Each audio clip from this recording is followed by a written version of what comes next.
নমস্কার বন্ধুরা, সবিতা কিচেনে সবাইকে স্বাগত। আজও আমি আরও একটা রেসিপি নিয়ে হাজির হয়ে গেছি। আজ আমি বানাবো পুলি পিঠা। আজকে কিন্তু আমি দুধ পুলি বানাবো না, শুকনো পুলি, কোনো তেলে ভাজা পুলি নয়, এটা শুকনো পুলি। এটা খেলে কোনো রকমের অসুবিধা হবে না। এই পুলি পিঠেটা আপনারা এইভাবে আমার ভিডিওটা ফলো করে বানান, দেখবেন আপনাদের পিঠেগুলোও ঠিক এইরকমই হবে।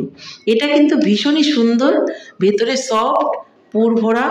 এইভাবে পুর ভরে পুলি পিঠা করুন আর শুকনো শুকনো ফ্রাই করুন, দেখবেন খেতে ভীষণই ভালো লাগবে। তাহলে এই পুলি পিঠাটা আমি কি করে বানালাম সেটাই দেখে নেওয়া যাক। পুলি পিঠা বানাতে গেলে প্রথমে আমাকে চালের গুঁড়ো নিতে হবে।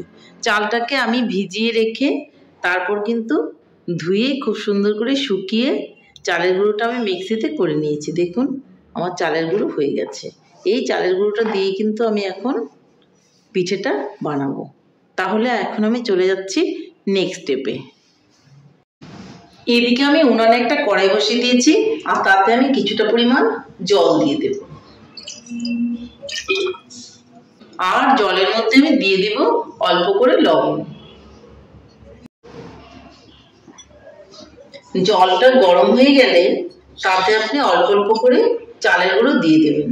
এক হাতে চালের গুঁড়ো দেবেন আর এক হাতে কিন্তু চামচ দিয়ে এইভাবে নেড়ে দেবেন। দুজন হলে বেশি ভালো হয়। যদি আপনি একাই করেন তাহলে এক হাতে চালের গুঁড়ো দেবেন আর এক হাতে আপনি নাড়তে থাকবেন, তা না হলে কিন্তু চালের গুঁড়োগুলো দলা হয়ে যাবে। দেখুন আমি কি করে করছি।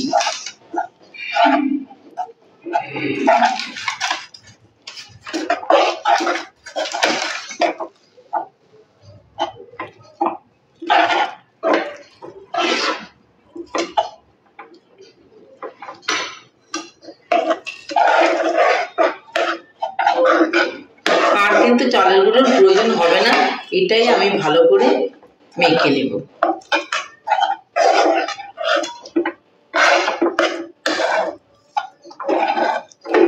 দেখুন ডোটা কিন্তু আমার রেডি হয়ে গেছে।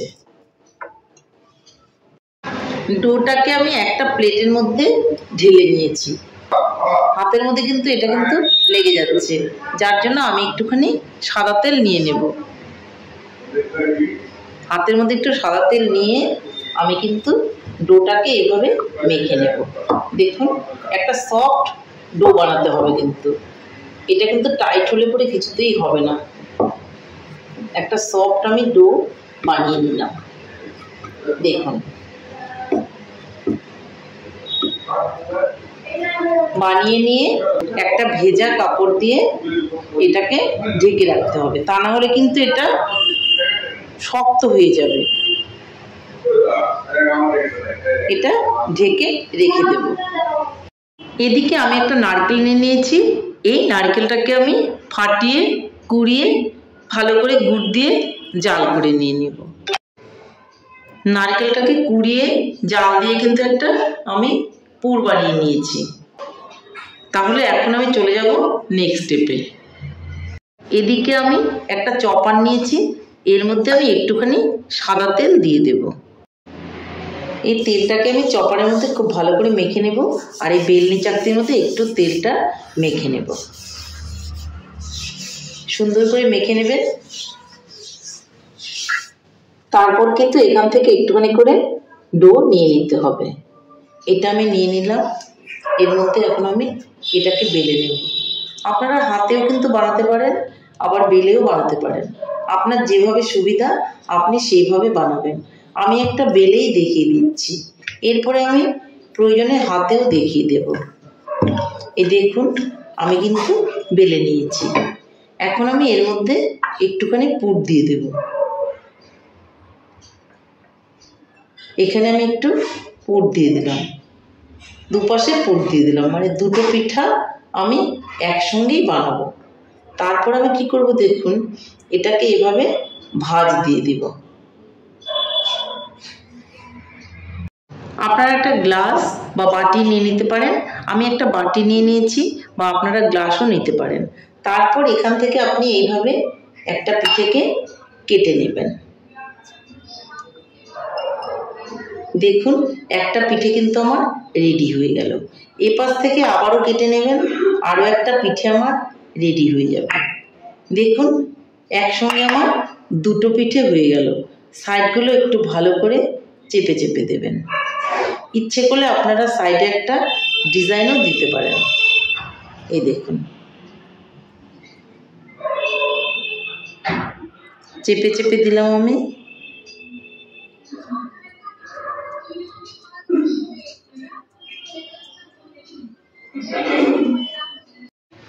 এটাকে আমি সরিয়ে দিচ্ছি। এটা দিয়ে আমি আবারও কিন্তু পিঠা বানাতে পারবো। আমি আপনাদেরকে একটু ডিজাইন করেও দেখিয়ে দিচ্ছি। পিঠাটাকে আমি এভাবে রাখবো আর এইভাবে কিন্তু একটুখানি কাঁটা চামচ দিয়ে ডিজাইন করে দেব। এতেও কিন্তু দেখতে ভীষণই ভালো লাগবে। দেখুন এটাকেও আমি একটু ডিজাইন করে দিচ্ছি। আপনি আপনার পছন্দ মতো ডিজাইন করতে পারেন। আমি একটা কাঁটা চামচ দিয়ে ডিজাইনটা করলাম, কিন্তু আপনি যদি মনে করেন অন্য কিছু দিয়ে অন্যরকম ডিজাইন করবেন সেটাও কিন্তু আপনি করে নিতে পারবেন। এভাবে কিন্তু আমি তাহলে পুলি পিঠাগুলো বানিয়ে নেব।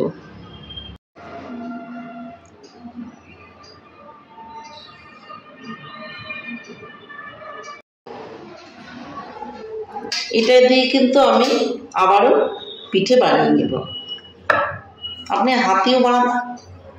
হাতেও বানাতে পারেন, বেলেও বানাতে পারেন। বারবার করে বলছি, যদি আপনার দুটো পিঠা একসঙ্গে বানাতে অসুবিধা হয় তাহলে আপনি একটা একটা করে পিঠা বানাতে পারেন। মাঝখানে পুরটা দিয়ে দেবেন আর তারপর কিন্তু এইভাবে করে বোটে একটা গ্লাস বা বাটির সাহায্যে এইভাবে কেটে দেবেন। দেখুন আরও একটা পিঠা কিন্তু আমার রেডি হয়ে গেল। হাত দিয়ে করলে একটু সময় বেশি লাগে, কিন্তু এইভাবে যদি আপনি বানান তাহলে কিন্তু সময়টা অনেকটাই কম লাগে। এখন আমি একটা কাঁটা চামচ দিয়ে আবারও ডিজাইন করে দিচ্ছি।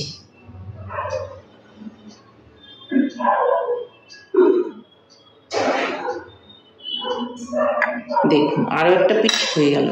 আপনি কিন্তু আপনার পছন্দ মতো ডিজাইন করতে পারেন এইভাবে। তাহলে আমি সবগুলো পিঠাই বানিয়ে নিচ্ছি। আমি কিন্তু পিঠাগুলো বানিয়ে নিয়েছি।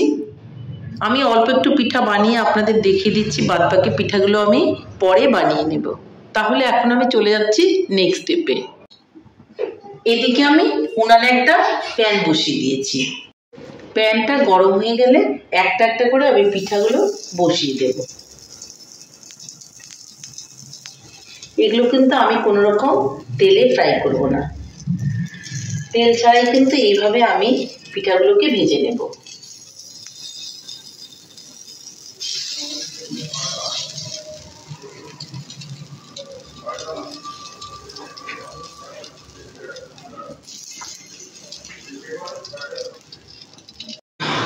পিঠেগুলোকে আমি এখন আস্তে আস্তে করে কিন্তু উল্টে দেব। দেখুন কিরকম একটা সাইড কিন্তু হয়ে এসছে। দেখুন এখানে আগেও বলেছি আমি কোনো রকম তেল কিন্তু ইউজ করব না, তেল ছাড়াই কিন্তু পিঠেগুলোকে ভেজে নেব। এভাবে তেল ছাড়া পুলি পিঠেগুলো আপনারা ভাজবেন, দেখবেন খেতে ভীষণই ভালো লাগে। পিঠাগুলো কিন্তু আমার হয়ে গেছে। এখন আমি একটা একটা করে পিঠাগুলোকে নামিয়ে নেব।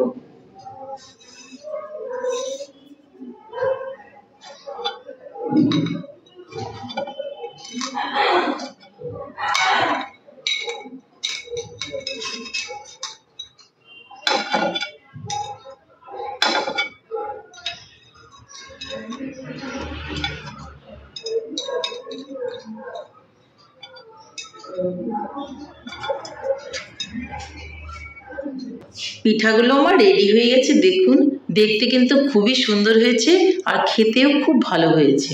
তাহলে বন্ধুরা আমার রেসিপিটা আপনাদের কেমন লেগেছে?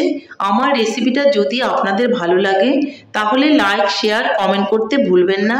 আর আপনি যদি আমার চ্যানেলের নতুন বন্ধু হয়ে থাকেন তাহলে চ্যানেলটা সাবস্ক্রাইব করার অনুরোধ রইল। পাশে থাকা বেল আইকনটি প্রেস করে রাখুন আমার নিত্য নতুন রেসিপির আপডেট পেতে। তাহলে আর দেরি কেন, ঝটপট এভাবে বানিয়ে ফেলুন পুলি পিঠা আর খান, দেখবেন ভীষণই ভালো লাগবে। নমস্কার, ভালো থাকবেন, সুস্থ থাকবেন। আবার দেখা হবে আরও একটা রেসিপির সঙ্গে।